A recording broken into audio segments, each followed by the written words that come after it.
Trap is a trap. Mm-hmm. They take your money, and it tricks you. Calling it scam type film. I wouldn't call Trap it a type scam type film. I would call it a disappointment type film. Isn't that just what like M. Night's brand is at this point? It's not even twists anymore. It's this. I feel, it's still shocking that I could still ever be disappointed by an M. Night film. To feel any kind of disappointment, I'm surprised you said that. I feel like is a very odd experience. This isn't even his worst film, but I think my problem is it started out kind of interesting, interesting enough, where it was still like goofy and like obviously didn't make a lot of sense. But there's other movies that exist that can be campy fun that don't have to make a lot of sense. Like, I prefer to this film, Law Abiding Citizen, which was a terrible film, but it was crazy. Yes. It was crazy, and you were actually rooting for someone. Pretty much do whatever I want. She is gonna die for that line. Hello? Yep. It's so easy. That was such a funny shot. Yeah. Right. There were like some characters with like an interesting goal. I guess spoiler alert for Trap, but this part I'm about to say was already in the trailer. The film is set at a concert, at an arena concert, Taylor Swift level type concert. The main character, what's his name again? The actor? Oh, the actor. Yeah. It's not Josh Hutcherson. Yeah, I forget it too. It's Josh Hartnett. Thank you. Yeah, I was like... as Cooper. Yeah, another one. The main character brings his daughter to this concert that she's obviously been looking forward to for a while. As they get to the concert, he notices, oh, there's a lot of cops everywhere. What's that about? And it turns out that our main character is a serial killer, whatever they called him. The Butcher. The Killer Man. Scary guy. And he just chops people up. When he's not chopping people up, he's leaving them tied up and just has a phone streaming device so he can look on them. Just like he likes watching them. He likes watching them say, help, get me out of here. I didn't do anything. And so he just looks at that while he's That's his like in trap the bathroom. card? Yeah, layers and layers of traps all... He's setting the trap. No, the police are setting the trap, but then the trap is being sprung by them. But there was actually a trap that was ready before that trap. No. The way you just described it is how they should have made the film. Because nobody fucking trapped anybody. Everybody was an idiot. You could make this film work if you went in either of two directions from what this film is. One of them being what I mentioned earlier, which was just make it crazier, right? Just have crazy things happen. The craziest thing that happened in the entire movie is when he pushed the woman into the deep fryer or pushed the woman down the stairs. It's like, okay, something actually happened. I hope there'll be more of that. Yeah, there are literally two things that happened in the movie that were like that, and I just mentioned them, and they didn't take up a lot of space. They didn't take up a lot of the runtime, and they didn't take up a lot of consequence or mental or emotional energy. It was just like, oh, wow. If the whole movie was crazy, or enough of the movie was crazy, and there were enough interesting things happening, it could have worked. The other way it could have worked is if it were an actual cat and mouse game, right? Like you lean further towards Death Note, where there are two intelligent characters, and we have the antagonist, we have the police lady, have these two characters outsmarting each other throughout the film. The film pretends to do that. The film pretends as though it's an interesting, oh, how are they going to one-up this? Or I've set a trap, and you're going to fall into it. Oh, but they were too smart for this one. No, instead, he just gets lucky every single time. He'll be like, oh, how do I get out of this one? And it's not even a real trap that was set. It's just oh, there's another cop here. And then he'll be like, oop, well, I guess I just happened to be doing this thing when no one noticed. I guess everyone's backs were turned at the exact moment here. And he doesn't get out of it because he did anything smart. Ever. He just gets lucky. It's always convenient, So there's no satisfaction in that. There's no satisfaction in how it plays out. The character is not someone who you're ever rooting for. Again, I'm thinking about Law-Abiding Citizen, where morally questionable for sure, but there's something fun towards the character dynamic.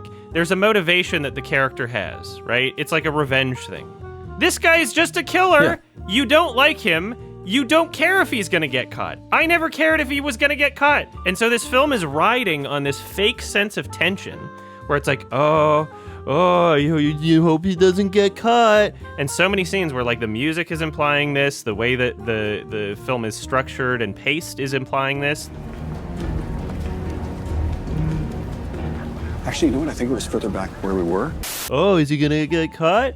that can't be the question if nobody cares if he gets caught. All I was thinking is like, well, he probably deserves to be caught anyway. He's not interesting. He's not charismatic. He's just a guy who's a killer who I guess is a little cocky and gets lucky. And that's it. What do we have to go off of? Nothing. And then it just gets dumber and dumber as it goes along. Yeah. It's, I don't know, it's kind of like Old, where it feels like a one title or a one sentence or a 2 sentence little summary of, oh, that's kind of a fun idea or a fun starting off point for a story. Where do we go from there? And then it's just like, oh, I don't know, just rush some nonsense together and push it out. I really don't understand like the motivation, as you were saying. I was thinking, man, I wish you could even keep the same title. You could fix this quite easily. Make it a Saw film. Yeah. Make the main character Jigsaw is stuck in there and just have flashbacks to traps. Like, it's like almost there. As you said, it has to be more goofy. It has to be more like, I don't know, House That Jack Built or a more serious kind of Dexter sort of situation. But yeah, you either have to care about it or at least feel the intensity of this character that is stuck in this kind of claustrophobic environment and scrambling to try and figure it out, but it never feels that tension, especially because like it's just an ongoing M. Night problem, and it's so unique to him. In fact, I've never seen another filmmaker kind of manifest this style of filmmaking where the human interactions are so alien. They're like so stiff and strange. But you can't criticize that because that's how all of his movies are made. Have you seen those people? Are they though? I know, it's not even true. It's not even true. Do people really say this? Have you seen those? Have you seen M. Night stands? The craziest ways that people defend him. They're like, what? You can't talk about the dialogue and the way that characters interact because he just writes his characters that way. It's like, that wasn't really true for like The Sixth Sense or Unbreakable. That wasn't really true for those films. You know the butcher? The freaking nut job that goes around just chopping people up? Yeah. And it doesn't feel like an intentional thing like, you know, The Lobster or something, where it all feels like thematic and feeding into this intentional presentation. It feels like, oh, that was supposed to be a joke right there. Oh, that was supposed to be something serious. And it's like, what? It's so flat. It's so emotionally like all over the place, and especially that main character.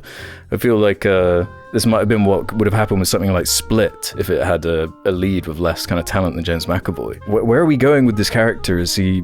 The way he's talking to his 14-year-old daughter, who I know is like young, but why is he speaking to her like in this condescending, like, he sounds like he's talking to like a 4-year-old every time he's interacting with her. It's like this really weird, unbelievable dynamic, and these random bit characters that come in that get like celebrated in the end credits or like mid credits, and it's like, what is the tone here? Like, what are you going for? At the same time, it's like, yeah, we're gonna give the serial killer this sympathetic angle, and that's gonna be his undoing towards the end. And also, by the way, I'm gonna build my daughter as a major feature of the movie. It feels like M. Night's daughter is more important to the movie than the actual serial killer is. There's like more focus on her. I mean, that seemed like the starting point. Was how do I make a movie where my daughter can promote her music? Exactly, yeah. That really seemed like he built the entire movie around that. It really was a Salika and me talking about it kind of thing. The pillars were kind of a movie where music was critical to the movie, that the characters are watching all the songs, you know, that Salika would write, and that we make an album, so it's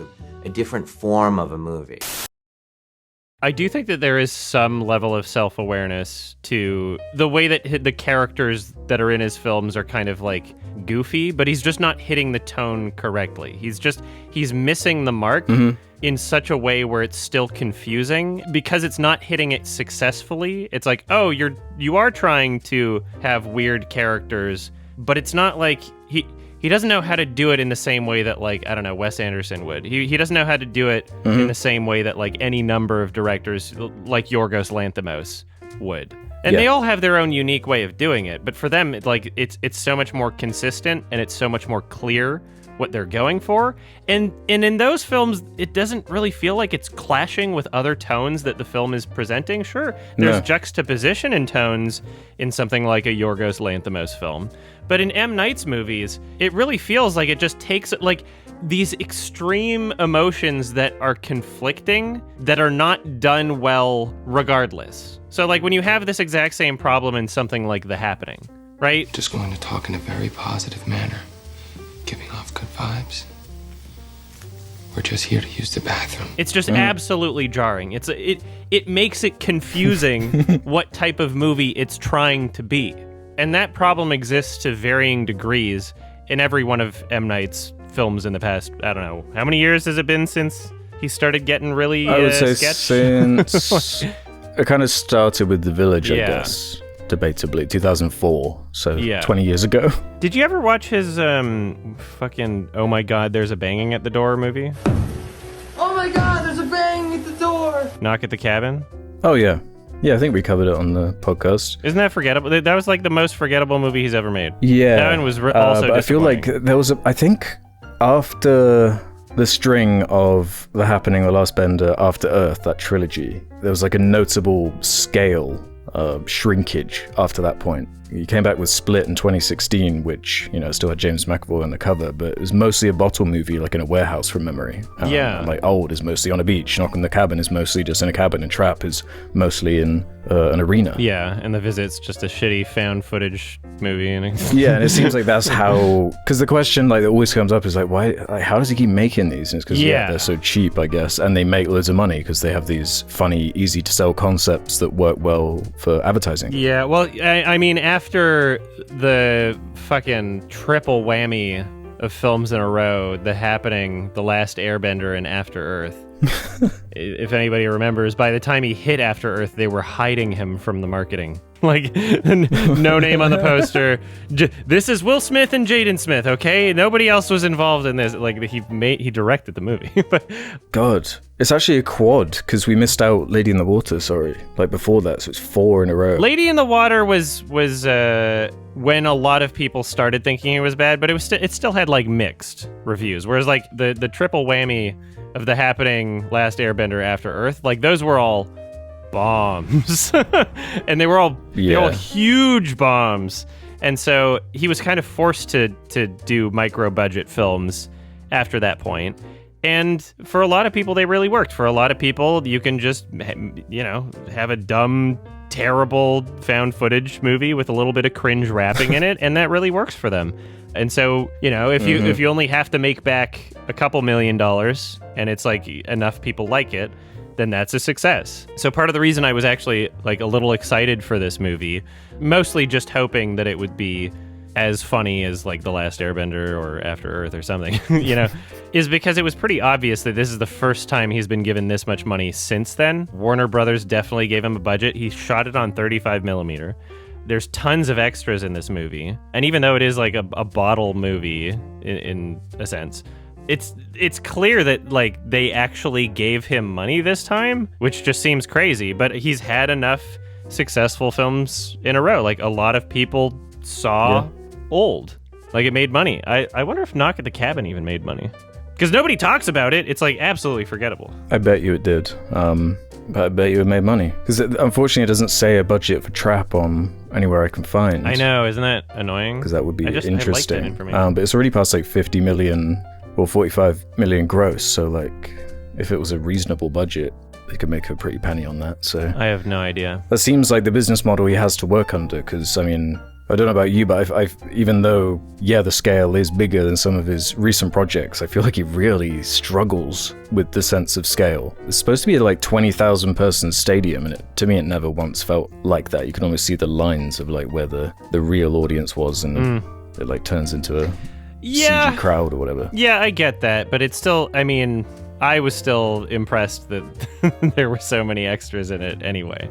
But how low is the bar, though, is my thing. I felt like it was cheated well enough, I felt like if the film was better, that wouldn't be anything to even mention, Yeah, I don't know. It depends on the budget to me, because I just looked up Lady in the Water was $70 million. That is... Nice. That is not right. And it, gross 72. I mean, there was a bunch of CG creatures and stuff in it. Yeah, man, that's a lot of money for 2006. But oof, they had faith in him. I actually can't believe he has but he has had that faith put in him way too many times. That is, what other director could come back from that string? I want it to never stop. I want people to just continue giving him money. I thought last night they should give M. Night $1 billion, like literally $1 billion, and that should be the selling point. As in, like, we gave M. Night Shyamalan $1 billion. That would be the craziest movie. Like, $1 billion movie, but just not Tim and Eric. But he's, like, actually trying. And that would be the entire marketing. Just, like, no trailer, just, like, text. We gave M. Night Shyamalan $1 billion. Somebody hit up Elon Musk. Could you imagine if billionaires use their money for good, like art? Yeah, or at least not for buying humor. Twitter. Yeah. What if it's the best movie ever made? What if it could be M. Night's Megalopolis? They'd have to release it purposefully release it the same day as like the new Avengers or whatever event movie too. Like make it a fight, make it the billionaires like fighting. Yeah, that's what it should be. Like, do something fun with this money. It's so boring. Like, stop buying yachts and start investing in crazy movies. How about that? Yeah, if I was a billionaire, you'd see a lot more art. Yeah, that's where the money would go. I think we're safe though. With get, I don't feel like he's dissipating. I was trying to like think about how to phrase what his movies are like to me now. And what I came up with was his movies are like fast food that has a weird aftertaste, but you can't stop eating it. You know it's bad for you, but you keep coming back. That's what he's been like to me for like years now. Because I sat through the whole thing. I was fairly entertained. I thought the pacing was kind of whack once it started changing locations. Yeah. But it's such an odd film that I was kind of entertained, and even though I'd never call it good. Yeah, I mean, the pacing was really off for me. I would call it M. Night's movies, kind of like fast food, but like a little overly crispy in some parts. Some bites are crispy, some are crispy soggy. being a bad thing? Or? You're just going to have to leave that up to interpretation. Let's take a bite and find out. Some parts are crispy, some parts are sticky. There's this stickiness, a sticky quality to the burger. There are some sticky parts. Yeah. So, geez, we mentioned his daughter being the singer, and this movie is essentially just literally a launching off point because M. Night loves his children, even though he's blamed them for all of his bad movies in the past. They were always his excuse, but he loves his children, and he has at least 2 daughters. He has 2 daughters. He might have a son. I don't know, but he has 2 daughters for sure, because one of his daughters directed another movie this year that he produced. Yeah. There's an ad for it in this. Yeah. Like in the background. Oh, yeah, in the background, there's an ad for it. It's kind of funny. And then his other daughter is a singer/actor in this movie, and she wrote and performed, like, I don't know, 20 different songs or whatever, because it's at a concert, and, there's a big focus on this singer, this character. Forget her name, something Shyamalan. Characters like Raven or something, Ms. Raven. Oh yeah, the character name is Lady Raven. That's right. That's so Raven. Yeah, I kept thinking that. Her music, not bad. You didn't mind it? Judging the music just by itself, I think that it was inoffensive, and the lyrics were not like cringeworthy. They weren't like incredible, and there's nothing about the music that's like, oh yeah, this will be my next jam for sure. But like if it was on a playlist or something, like I could listen to it. I wouldn't like skip the song for a lot of it. Like so it sounds pretty good. She's got a good singing voice. My one issue, I guess, with how the music was used in the film is that it never really felt too similar to the types of, I guess, production quality or genre even that would attract all of these like young screaming girls to the stadium sort of thing. It seemed like a bit more like moody and not as poppy. But who knows? Maybe I could see that. Maybe I'm just not crispy enough with the kids. I'm not a crispy boy. It was a principle thing that was bugging me about that choice to like bake it into the movie, because it felt like it just felt so egregious to me. Like, yeah, have you nepo your daughter into the movie or whatever? That's fine. You're gonna do that. You're gonna do that either way. But can you like, I don't know, enhance something with it instead of feeling like, oh, we're blocking scenes and pacing things and editing around, like making sure that this song has enough screen time. Yeah, that was the goal. So you can hear enough of it, so then you remember to like it on Spotify.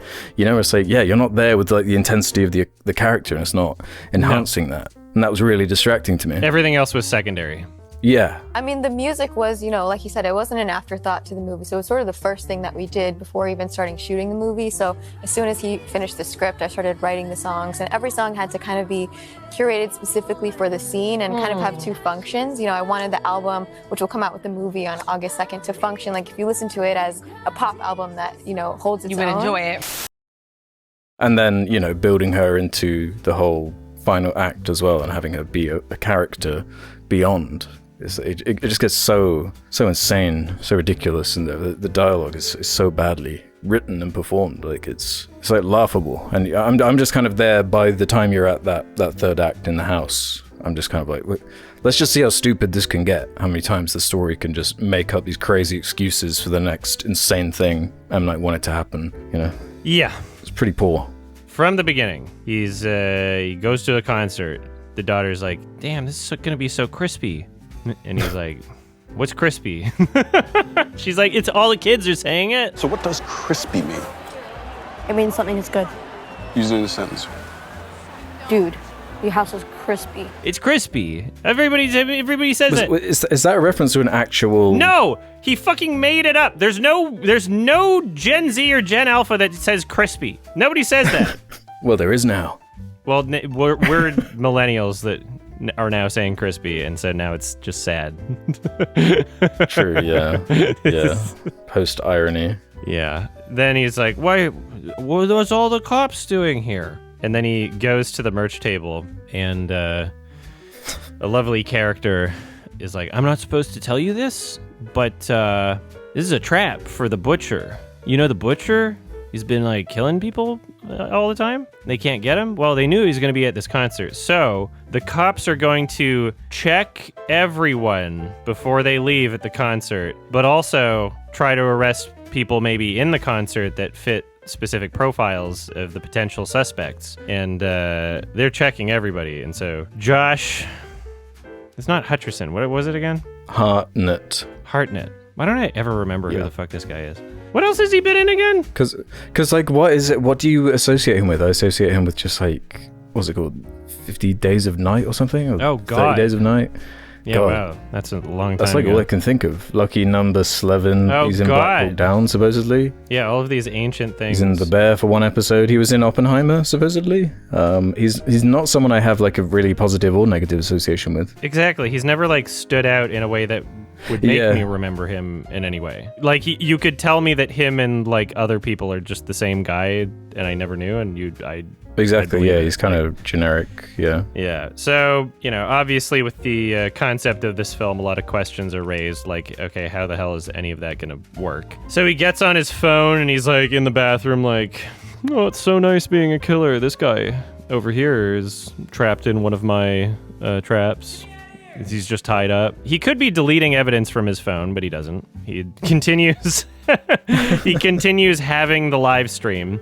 He just wants that easily accessible. They get front row floor seat tickets at the concert venue. Well, not front row, but like really close to the front. Good seats. There are all of these little tiny potential setups for ways that he thinks he could maybe escape that he's eyeing. One of these is a staircase that mechanically lifts up from the center of the floor. Like a platform thing. Yeah, where one of the stage performers comes out and it's like, oh, wow, this other person's going on stage. Even though they never wound up actually using it in the film, and he's like, oh, wouldn't you love to see what's down there? Like, you can see the gears in his head kind of turn of trying to escape through there because he knows that backstage maybe he could get out. I looked at that and I was like, okay, that doesn't make any sense because that is a huge liability where there's literally nothing blocking any of the people on the floor stage seating from falling into that. And it's lifting up exactly where people would need to go if they needed to leave and use the bathroom. Yeah. So now the exits are blocked. Like, you've created a gigantic hazard, and this would not exist because the venue would have been sued into the ground already. Like, that doesn't make any sense. Lawsuit Central, yeah. Yeah, this just giant hole that now exists in the floor right next to them, where no one can even get past it if they have to leave in an emergency. Yeah, this chasm now. Then they walk around. Why does he knock the girl out again? Just to create a distraction? Like, what was he doing? He pushes someone down the stairs, and I forget why. Oh, that's when he's going to check the doors with his daughter, right? And there's like a drunk woman at the top of the stairs. Yeah, he pushes her down. Yeah, but why does he create that distraction? Is he trying to get through those doors? He's trying to leave at that point. Yeah, I don't remember exactly what that was all about. There are a lot of those kind of scenes in the movie. He made a distraction for some tiny thing, and that was very funny. Because even though his daughter was right next to him, I guess she was just turned around at the exact right moment. And also everybody else in the immediate vicinity, of which there were dozens of people around, at least, in this crowded venue. Nobody saw him do it. That happens multiple times as well. Nobody saw him do it. With the cops and stuff. So he pushes this random woman down the stairs, and that was a very funny moment. And I was hoping there would be more stuff like that in the movie, because it was at least notable and memorable. Yeah, an escalation would be nice. It was silly, it was goofy, whatever. And everybody happened to be turned around at the exact right moment. And she also happened to be knocked out perfectly and not be able to tell anybody that she got pushed down the stairs. Everything just kind of worked out. Part of the problem with the pacing of this movie is they just keep meandering around. Like it's very repetitive of just like, oh, do I want to go out that door? Nope. It looks like there's too many people there that would see me. All right, go back. And then he goes back to like the concert like area. And then he's like, well, you know, the t-shirt man who told him, hey, I'll get you a t-shirt. Just meet me here later, is like, oh, there's none left in this size. I got to go back in the secure area. And Josh is like, I'll come with you, because he's so friendly and he's such a charismatic individual that everyone would trust and no one would think is suspicious. They go to the back and they have a conversation about the butcher, and this guy's like almost like a morbidly curious little fan of the butcher in some kind of sick way. He's like, have you seen this video where there's people getting chopped up? And he shows Josh, and Josh is like, ooh, that's actually my fetish. Yeah, my friend went past a fresh butcher kill and managed to snap pictures before the cops removed the body. Here's a fresh scoop. Oh, there's my kill. Yeah. Yeah, he gets a little boner. And then he gets a little boner, and then he almost decides to like cut him with a box cutter, but maybe not. And he was kind of playful, like, yo, do you forget this? Don't cut yourself. I kind of like that shot, to be fair. I thought that was kind of funny. Yeah, you like that shot? I did. It was pretty crispy. I was kind of trying to figure out by that point in the movie, what is the level of self-awareness? What level of comedy are we going to delve into with like where we take this ridiculous concept? It was a crispy shot. Pretty crispy. Then he steals his security key, because he's very good at sleight of hand and distraction. Again, I wrote down, there's no tension because the main character deserves to be caught and he's not interesting. He gets an earpiece that is connected to the police communications. All of the police in the building are talking with each other. They're like, the butcher is here. You will get him. Meanwhile, he's like literally back at the stage area of like the concert, the floor seating area, like right next to the stage, listening on the earpiece in a way where like, okay, I'm sorry, you'd have to be like, if you're going to hear that at all, you'd have to be like completely covering and cupping that ear. Yeah. Because anyone who's ever been in a concert would know that that's not how sound works. If it was that loud where he didn't have to do that, he would be deaf in 2 seconds. He's here and he's trying to figure out a way out. It's a sequence of him leaving his seat, attempting something or advancing his plan a little bit, then going back to his daughter. Very each repetitive. time there's something. Yeah, or like that B plot with his daughter's beef at school, and the mother of this girl he knows is that went also nowhere at the stadium, and they keep bumping into each other. Yeah, well, it was trying to have like a payoff for the daughter, right? Because they're also tied into this whole thing with the once per show, the pop star picks someone from the audience, and that ties into the leukemia lie and the serial killer wanting to escape. He sees it as his only way out towards the end. He's back in the concert, very loud, listening through this earpiece, and he learns that the police have several descriptions of potential suspects. So they've basically matched some sort of security camera thing at one of the locations where it's like, okay, there were only like 10 people that came to that area that it could have been, and they have some like vague descriptions of these people, and they read them out on the police communication thing. One of them was like an older man with gray hair. It's like, okay, that seems like very vague. You could probably find a good amount of those dads in the concert venue. One of the descriptions was 2 African Americans.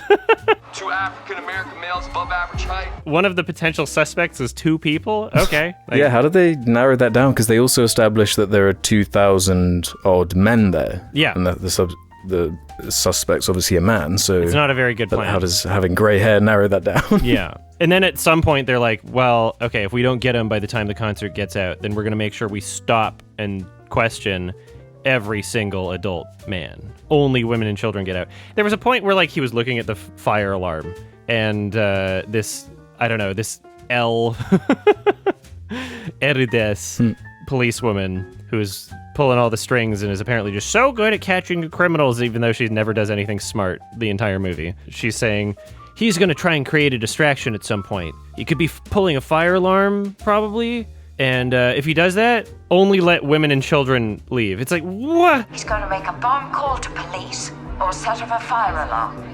When that happens, only women and children are let through. That would never happen. That would never, like, you literally, like, there's a fire. There's a potential emergency, and you're gonna, like, trap people in there as long as they're male. Slowly filter. Yeah. Like, that's insane. I don't know if that would ever happen. I think you would get sued. Yeah, because, like, have you been to a 20,000 person stadium? Like, the O2 in London is about that size. And, like, I was picturing that through the whole movie. Like, there's no way. Like, there's no way you're filtering that many people and, like, doing... This is such a crazy, stupid premise. A lot of it doesn't make any sense. Which I was anticipating, but I was just hoping it would be fun anyway, which is where the disappointment comes from. He decides, rather than pull a fire alarm, he will burn some poor service worker in the frying oil. And the way that it's shot is so fucking confusing because it's behind a counter. And again, like, just this is a busy stadium with so many people that anyone would have noticed him go behind the counter. But the way it's shot, it's like he teleported, or just like he's magic. Maybe he is Jigsaw. I don't know. But it just cuts to the bottles of other oil inside the fryer. You put like 3 jars of oil. Yeah, in the fryer. As like a ticking time bomb sort of thing. And then the worker goes up to it. She's like, duh, I'm just going to stand in directly in front of it. What's that? For ages, yeah. She's like, has a good look. Yeah, for like a year. Yeah, the way that sequence is put together is so messy. Yeah, it's difficult to understand. Strange sequence, the spacing of where everyone is and how it was achieved. It just makes no sense. Yeah, and so that was the second fun thing that happened. Both him being violent towards women, but it was funny. True. She gets a burn. There's a distraction. He manages to get, I guess, someone's apron. If he needed to cause a distraction to get the apron, why was the distraction in of itself much more risky than just grabbing the apron? No one's looking at you doing this right now. That's less convenient than no one looking at you going behind the counter and sticking 2 bottles of oil in the deep fryer and then going back into the crowd unnoticed. It seems like just grabbing the apron like that would be less noticeable than what you did to distract people from getting the apron. It makes no sense. And then goes to the roof thinking like, oh, I can get out of here because I look like an employee. And then the people on the roof are like, what's the passcode? And then he says it, and I forget what it is, but he probably just heard it through the police chatter thing. Then they're like, what's the card that we gave all of you? He's like, oh, it's right here. And he just happens to find a wallet in the apron. And then it's like, okay, yeah. He happened to guess which one the correct thing was. At some point, and this could have been just before, he was like going through one of the back rooms and there was literally like an entire debriefing or whatever of like a bunch of cops like, we're going to get this guy. We're going to get him so good. And he just confidently strolls in and gets like a cup of coffee and gets intel and yeah. And it's supposed to be like tense or something? Like we're supposed to care? Yeah, why are they briefing them there? Surely they should have been like briefed before the event. For this scale of an operation. yeah. They're briefing them as it's happening. They're all learning about this right now. As it's happening, yeah. Yeah. Like, even if you're going to do a refresher, maybe before the concert. Yeah. Even if you need to do a refresher the day of, maybe before. I don't know. No, this is like, multiple songs in. It's like halfway through the concert. Yeah. And so, this cat and mouse mastermind game of just Erudes being just a dumbass, and then him also being a dumbass, but a really lucky dumbass. They reaffirm, like, oh, she's so smart. She's taken down so many of these types of guys before. So he is now back on the concert. Like, it's just so much back and forth between, like, in the show and then, like, just going back to his daughter, in the vendor hall area, blah, blah, blah, back and forth, really repetitive. And we get an M. Night cameo. And M. Night is working at the show, and he tells a sob story. He's like, can my daughter please go backstage, because she's so special, she's dying, maybe. He says, he lies that she recently recovered from leukemia. He lies. Yeah. part of the musical performance, because apparently she's Taylor Swift or something, she invites a fan to go on stage and like do a little dance. Apparently she makes baby music, according to just how it's presented in the film, even though the songs don't sound like they fit that exactly. But, you know. Have you ever seen Grand Piano? The name rings a bell, but I don't think I've seen. It's got Elijah Wood, and it was written by Damien Chazelle, but directed by someone else. And this is before Whiplash. Oh, okay. And I believe it's like a 2013 movie. It's so short and sweet. It's like 80 minutes long. It's a similar concept, kind of. Much goofier and much more self-aware, and like so much better pacing and flow and tone, and just it's so satisfying watching the sequence of events play out. I would say don't watch the trailer because there's some spoilery things in it, but yeah, I'm just this looks quite a fun idea. Oh, it's great.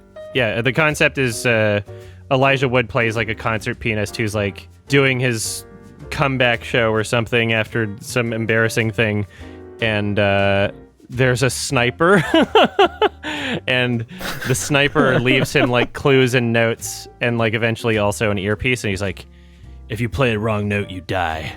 But it's like the most complicated piece that like is the reason why he had an embarrassment beforehand. Like, oh, because he fucked it up last time because it's such a crazy piece.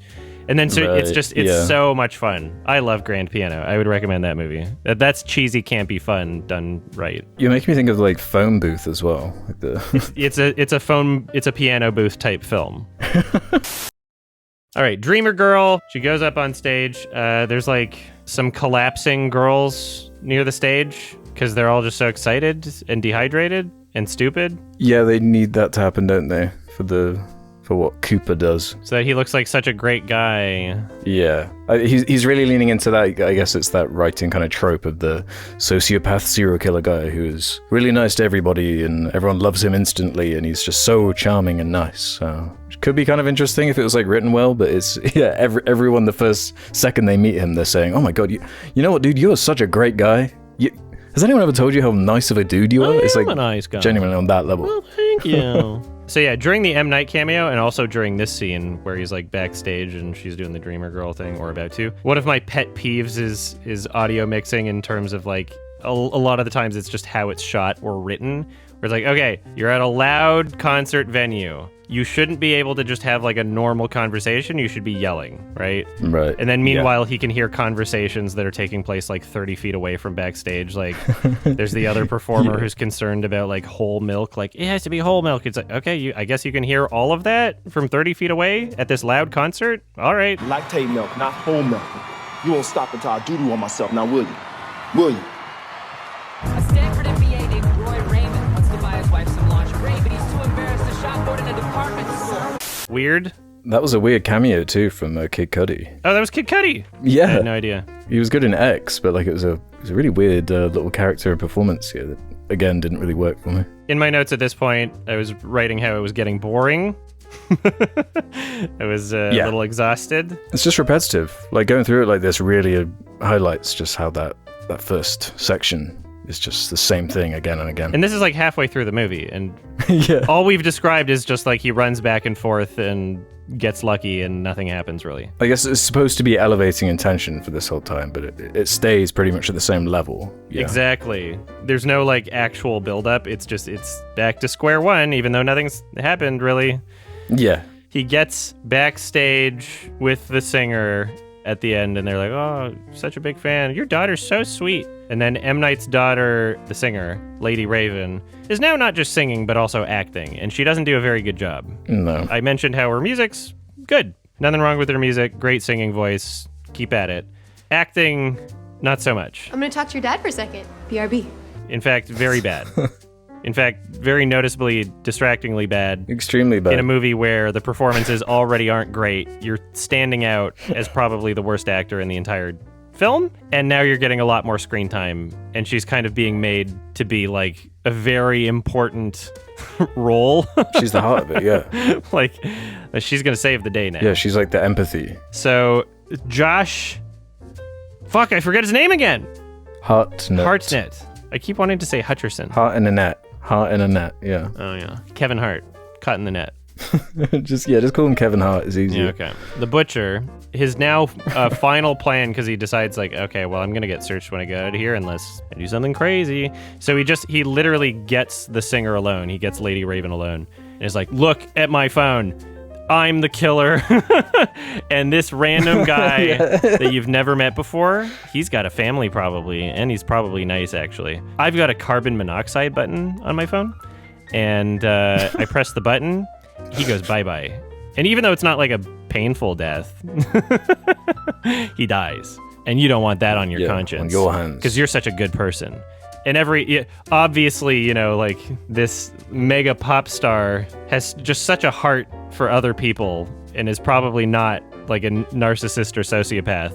It's what defines pop stars, really. Yeah, no, she's like the sweetest pop star in the world that only has good morals and would never completely altruistic, never be selfish, and just she knows that she's got to help him escape because otherwise the other guy will die, and she knows that she just has to do what's right. And she's also got a secret plan because she's so smart. So they leave with the singer, which is the only way that they wouldn't get checked. And it's like, we'll just take a limo ride together. And he's like, okay, you can drop us off here, like 2 blocks away from the concert. And he thinks he's gotten away with it. But then the singer's like, actually, can I see your house? And the daughter's like, yeah, I want to. And she's got a plan, I guess, with it, which seems so stupid. Like, this guy's a killer that has now like evaded the trap that probably spent the city's entire budget already. Yeah. I think $1 billion, yeah. He's either a mastermind or very lucky, or just like has god powers or something. And she decides, I'm going to go to his house and I'm going to outsmart him.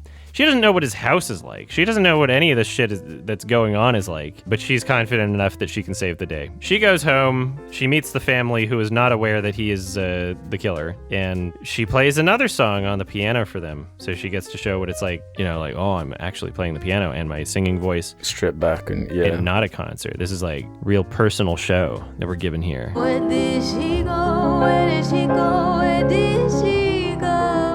And again, the music's good, but like it's so egregious just how much they're trying to like showcase it. Yeah, like why here? And obviously it's even more obnoxious the fact that they're now purposefully writing her to be this hero of the story. It's like, okay, M. Night. Yeah, she's utter purity. She's, one note. Yeah, so she takes his phone, and I forget how she wound up doing that. She was like, I want to take a photo, but my phone's dead. So she gets his phone, and then she's like, actually, I have to go to the bathroom. He's like, no, that's my phone. What are you doing? And so she locks herself in the bathroom, and the killer is banging on the other side of the door. And she's like, oh my God, there's a banging at the door. And so she goes to his app connected to the guy who's trapped, who has the carbon monoxide threat. She presses a button, and luckily there's two-way communication, and she's able to just talk to him. That was handy. She's like, I'm going to get you out of here because I'm a good person and I'm a hero and very resourceful. Did you see anything when you came in here? Did you see anything what the house looked like? He's like, I don't know. There's like a blue door and a very distinct lion statue on the grass. It's one of the most distinct houses you could probably see, actually. And so then she goes, I guess on her phone. It was kind of clunky the way it was shot, or maybe I don't know. Maybe I was looking down to take a note at one point, but I was like, wait, is she now streaming to Instagram Live on the killer's phone? But it was probably her phone. It's probably the implication. No, she stole it off the Riley character, the daughter character. Oh, she stole it up. That's Riley's phone? Remember when they were playing together at the piano? So she has both of their phones, and she's now... She steals the... Yeah, she has both. And I guess she logs in onto like Instagram. No, she was Riley's. like already logged in. She didn't even log in. That's I don't understand. That's kind of what I was confused about. I was like, surely she has 3 phones, right? surely her own phone was in her pocket, and they did a clumsy job showing that. But anyway, on someone's phone, she was already logged into like some live streaming TikTok or Instagram or something, and she's like, "Okay, fans, I need your help. Does anybody live near a house with a blue door and a lion statue? If you know what I'm talking about, you need to find your parents and go there now." There's only a few minutes. Get your family and other adults and go there right now. She doesn't say break in. She doesn't say contact the police. She says you need to go with your parents to this place. She leaves a riddle. She leaves a clue, yeah. You need to go there. It's like, okay, what? The guy's got fucking carbon monoxide traps already. You don't know what kind of fucking booby traps he's got there, first of all. Could be Jigsaw situation, yeah. Jesus Christ, irresponsible. Just call the cops. And also a small little detail in that scene that made me understand that he doesn't really understand the streaming world or whatever is it shows like the chat in the corner. And it's like really kind of slowly updating, and this is like a pop star of like 70 million followers, like, and you can like clearly see all the really slow chat coming in, like one message like a second, when that chat would look like a maelstrom of messages going crazy. Like it's such a like movie way of doing it. Yeah, so very, very awkward and clunky, especially her line delivery, trying to get all this shit done. And then they find out, I wrote this note down, I don't remember how this was found out, but they find out that the reason why they knew that the killer was going to the concert is because a portion of a receipt for a ticket was left at one of the crime scenes. They found a portion of a receipt for a ticket. They found it in one of his fake houses. They're fairly certain are his. Also, even if they have reason to believe that the killer bought a ticket, what's to say he wasn't buying the ticket as a gift for someone else? Oh no, a ripped piece of a ticket was found at one of the crime scenes. That means for sure he's going to the concert. Let's spend $1 billion fucking of the city's budget on this hunch. This makes literally no sense at all. Yes, I am a smart detective. I catch criminals all the time, says the movie. I make good plan to catch bad people. They're just completely outsmarting each other each time, and they're totally not both fucking idiots. It was around this time where the pacing was really starting to drag for me. I was like, oh man, we're going to a new environment again, and yeah. Where's this going? How are we going to resolve this? Because it felt like it was ending. Yeah, exactly. Like, by the time he leaves the concert, it's like, okay, we're finally ending, and then nope. That's like maybe... No, there's like a whole chunk left. Yeah, like, I don't know, was it halfway through the movie? Was it 2/3 through the movie? I have no idea. So she tells her fans to go to the house and maybe get carbon monoxide in. As he's trying to break through the door, she just shouts like, your husband is the butcher! Rachel, listen to me! Your husband is the butcher! Cooper is the butcher! So he's like found out now. There's like banging. She's like, what's happening? A lot of really terrible line delivery. Not a great actor. Yeah.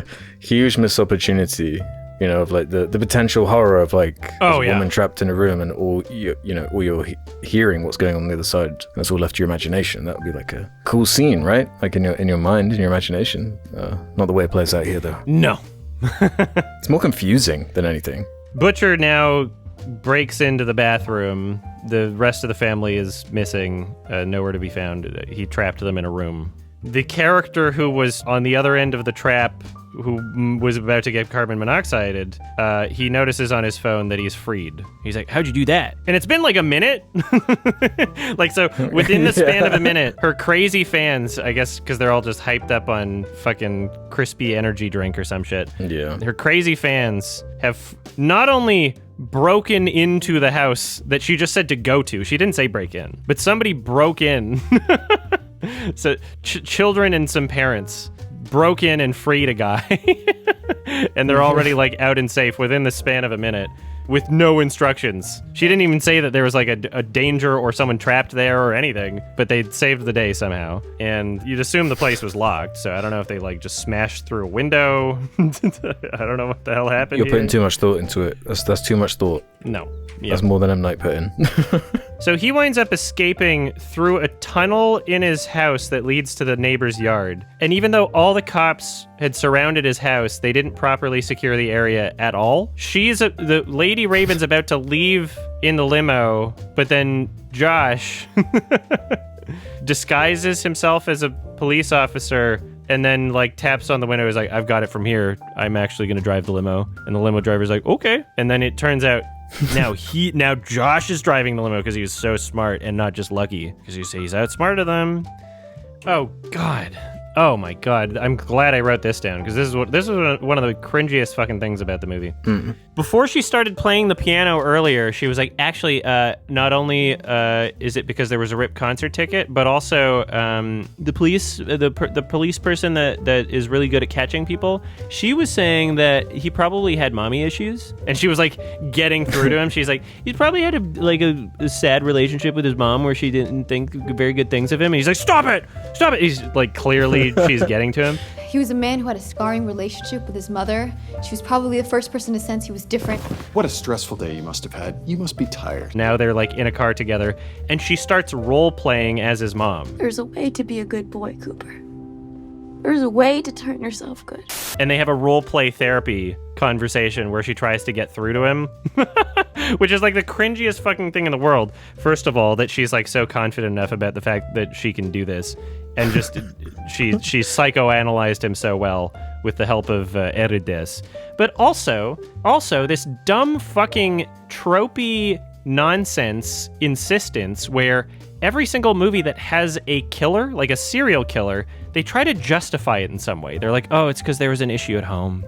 Like, not because they get off to it, not because they probably dead bodies, and that's just the one thing that they like doing. It's never that simple. It always has to be some justification. I think that's disgusting. The fact that they need to justify a killer's killing with this weird, like, oh, he had mommy issues, and he's, you know, maybe he didn't have that, he'd be fine. It's justified somehow. I don't like that. It's very Hollywood, very simplistic.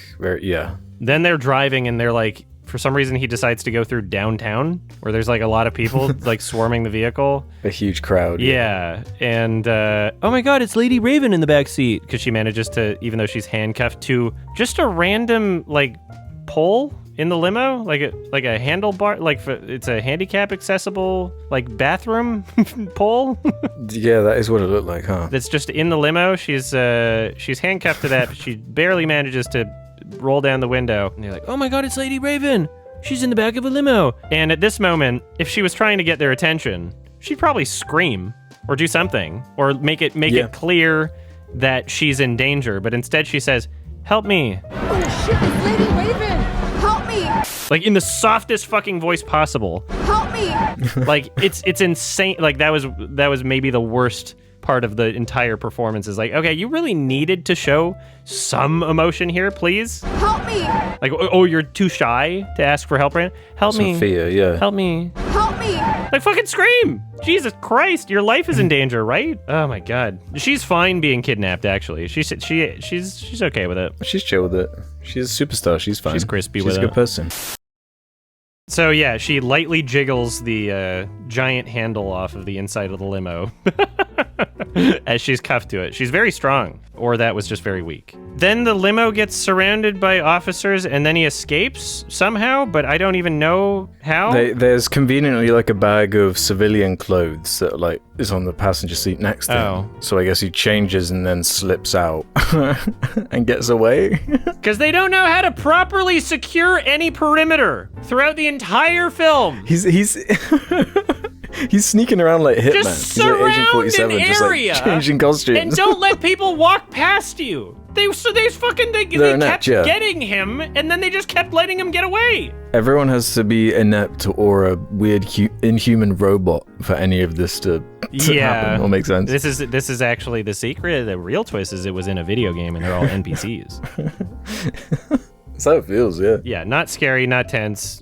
Dumb and irritating. And so then we get another scene where it's really tired by this point. Yeah, it's just, it's holy like really lost all momentum. End the movie already, but they keep going. The wife is, at her home? Is this back at her home or some? I don't even remember where. Yeah, it's in their family home. Isn't it? Okay. And she's like making dinner, and again the police are nowhere to be found for some reason. Even though she's by herself. She's the maybe the one person that should be protected right now. Yeah. So she's cooking stuff. They do this reveal like he was sitting in the chair the whole time, and the way that they imply the tone here is so obnoxious. It's like they think he's fucking Anton Chigurh. Like, I've been sitting here the whole time. I think it's some No Country for Old Men shit. Like there's any tension at all. Yeah. Surprises his wife, and his wife reveals that she suspected him the whole time. And she ripped his concert ticket and left it there. I had a receipt from your wallet when I went through it from before. Instead of alerting the authorities, she left a little clue for the authorities and then hoped that maybe they would notice it and do something to capture him just in case, instead of actually contacting the authorities or doing anything that would help them. She left a piece of a concert ticket on purpose. What?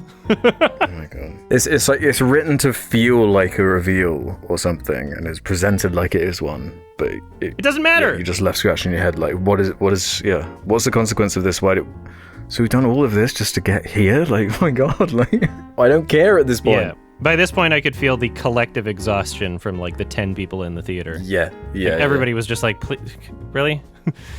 Are we still going? Yeah. Terribly structured, and it just so very much overstays its welcome. And it's not even a long film as well. No! It's like an hour 40. It shouldn't feel like that. Anyway, he's like, I guess you found my bag with drugs in it. Because she drugs him with, what, the pie? She made a pie? So she drugs his pie, and after he's already eaten enough of it, he's like, oh, you drugged me. These are the sleepy drugs that I give my victims. And she said, the police were too busy trying to track you to notice me getting this from your car. The police were too busy trying to track you down. So this was in his car, like in the garage, after the police had already surrounded everything and they were already like in the house. And meanwhile, wife of the killer is allowed to just grab things and tamper with evidence in ways that the police didn't notice. When, I don't know, is the implication that like the police let her do that and they were in on it? Maybe that's how some people will defend it. You never know. Oh god, they give him a mommy hallucination? The drugs give him... Yeah, he's hallucinating. Oh, we're finally getting the satisfying wrap-up to the mommy issues arc, where he's finally confronting his mom. So I guess the police finally show up. Either they were watching the whole time and allowed him to get that close to his wife in a way that he probably could have killed her already, and they're just the worst cops in the world. Or they just showed up just in the nick of time, because they were like, hey, maybe we should go check on the wife. Like, oh, I thought you were doing that. Oh, yeah. Maybe that happened. Like, did he sneak back in through the secret passage that he escaped through or something? I don't know.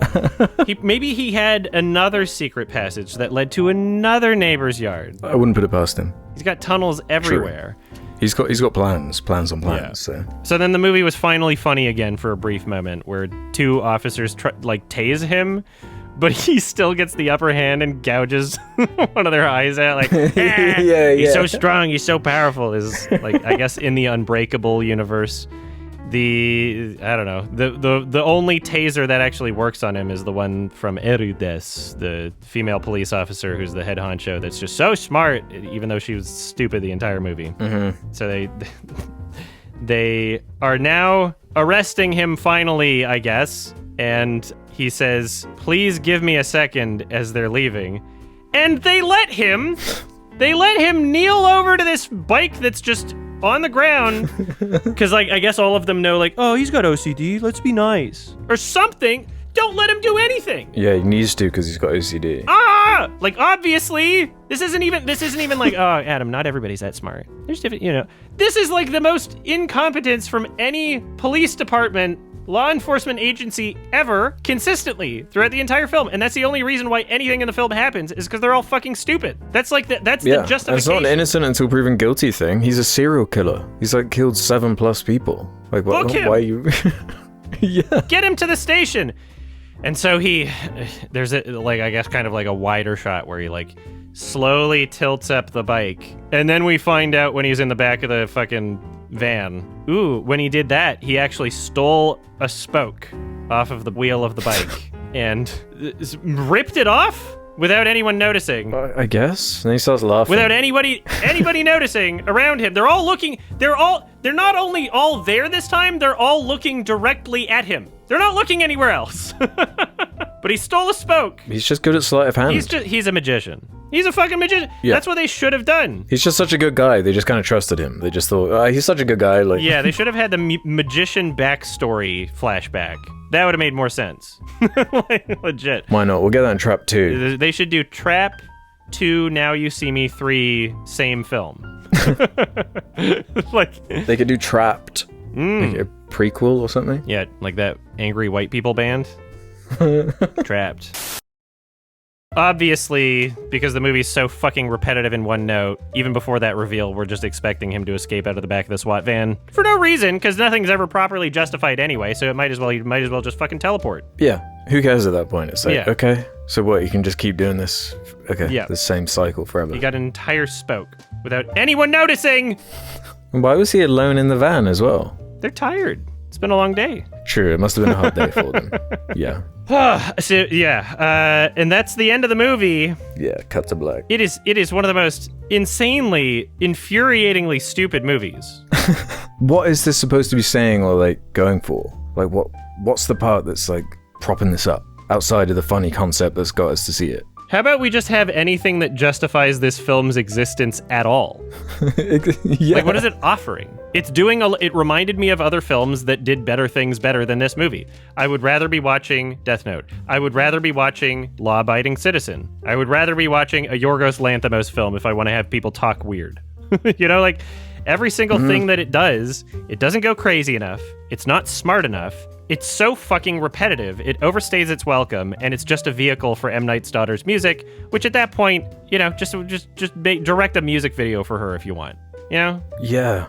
Yeah, it doesn't have much integrity as far as that stuff's concerned. Yeah. She sucks. Yeah. As an actor. She's a good singer. Real bad. Very bad. Yeah. But again, going back to the like bottom of the barrel, the expectations are so low, I don't even know like where we're even having this conversation at a certain point, like with M. Night. Like, what's a bad performance for an M. Night movie at this point? True. All I wanted was for the movie to be just entertaining. Like, my expectations were already, none of this is going to make any sense. That was my expectation. Like, as soon as I saw the concept, I'm like, this doesn't, I don't know how you're going to justify this, M. Night, and I'm not expecting you to. But I was hoping it would be just some fucking silly, campy, entertaining, you know, it has to either be clever or crazy. It had, like, implications or sprinkles of it thinking that it was either of those things, but it never fully delivered. Yeah, because the concept is hilarious. It does catch your attention. It's a funny idea, you know? Maybe if like Sam Raimi or someone wacky like that could work. did it, like it could be awesome. Yeah. You know, it needs more like comedic chops or just more of like a style. He's like a very flat, like kind of characterless filmmaker at this point. Like, you can always tell it's him directing a film, but it's... Yeah, he does have a style, but it's not in service of anything. It's not in service of anything, and it's hard to figure out the line of what is intentional and what isn't, and it almost feels like he doesn't know either. True. Yeah, it's very weird. The only notable things that happened in the movie, the only memorable things that happened in the movie, were all just things that happened that were dumb and frustrating. Which is just one of the most unsatisfying movie experiences you can have. And sure, at least I was able to laugh at like 10 different points. I laughed uncontrollably, which is good. Like, that's a good thing. So it's not like completely wasted. It's not like The Visit levels of like disappointing and frustrating. This had something, but it was also just I was laughing at it. Exactly, yeah. It's also not like happening levels of like, this is an unintentional awesome comedy. It's more like you snort a bit of air out of your nose at like just the stupidity of like, we're an hour into this and like the depths we're going in terms of like, well, that was convenient. Oh, there it is again. Oh, this is so lazy. Yeah, you know? Just a lesser version of other things. Mm-hmm. I call this one law-abiding shitizen. Piece of shit. Yeah, and I don't know. It is a piece of shit, and it's not surprising to me either. But the one thing that does really piss me off in ways that his other films haven't is the whole kind of inclusion of his kid, and that is really egregious in a way that really bugs me in particular in ways that his other films kind of don't. Because even like the After Earth kind of humor in that direction of like the weird Nepo stuff going on with Will Smith and his son, at least that's kind of like hilarious, you know, in hindsight, and it's ironically funny. I don't see as much of the ironic humor in here happening style. It's more like little sprinklings, but as you say, it's not crazy enough, it's not creative enough, there's not like it doesn't feel like there's a point to this. Like, it's like, okay, in one ear. Absolutely pointless, not as forgettable as Knock at the Cabin, I guess, but damn. Just so it's so irritating, and I hate the entire feel. The summary of experiences is just that shot at the end where he looks at the camera smirking like, hey, I bet you didn't think I'd get out of this one, guys. That's basically M. Night. It's like that's him to the audience, just being like, hey, I know it didn't make any sense, but I got away with it. That's how I feel. Look, yeah, I got you to watch another one of my movies. Tricked you again. Yeah, I'll see you next time, idiot. That's what it feels like. Yeah. And I'll be there next time. Same, I know. That's the problem. It's the Stockholm syndrome. This is an abusive relationship. Yeah, it's the fast food. It's addictive. We can't help it at this point. Yeah, fast food is not a bad analogy. You have no way to know what you're eating, so don't pretend it's a cheeseburger. It's not a cheeseburger. 3 out of 10. Holy shit! What a awful, terrible movie. And you M. Night stands or something else. If you can, if you want to enjoy this, enjoy it. But don't act as if there's no legitimate criticisms to be had, and that just anybody who doesn't like it is racist. Go fuck yourselves. Yeah, that's the weird thing is because part of me did enjoy it in like a weird, freakish, slightly ironic, slightly just like, where are we now? What does a 2024 M. Night movie look like? And it's kind of like exactly what you'd imagine. I'd give it a slightly higher score, perhaps the 2-star 4 out of 10. But that's a real low 4 out of 10. Like, yeah. That daughter stuff is so egregious, so annoying. But I would consider watching this again, maybe in like a group setting to laugh at. It could be funny. Or I'll see it again. in some situation where you don't need to fully pay attention to it. Yeah. But man, it's like, what do you even say? Because I'm not even like disappointed by his films at this point. Because it's like, yep, it's just another one of these. We have way more of these than not from him. So yeah, just give him more money. just give him it all. There's have still him a fix chance. the Avengers. There's still a chance to make The Last Airbender 2. I think we can do it. Yeah, we can go back to that trilogy plan. God. You know? Oh man, Fire. Oh boy. Water. Air. Ground. What would you like to bend if you could choose one of those 4? Space-time. Oh, okay. For this level of disaster, his style works really well. I would rather have an M. Night 1 out of 10 than an Uwe Boll 1 out of 10, okay?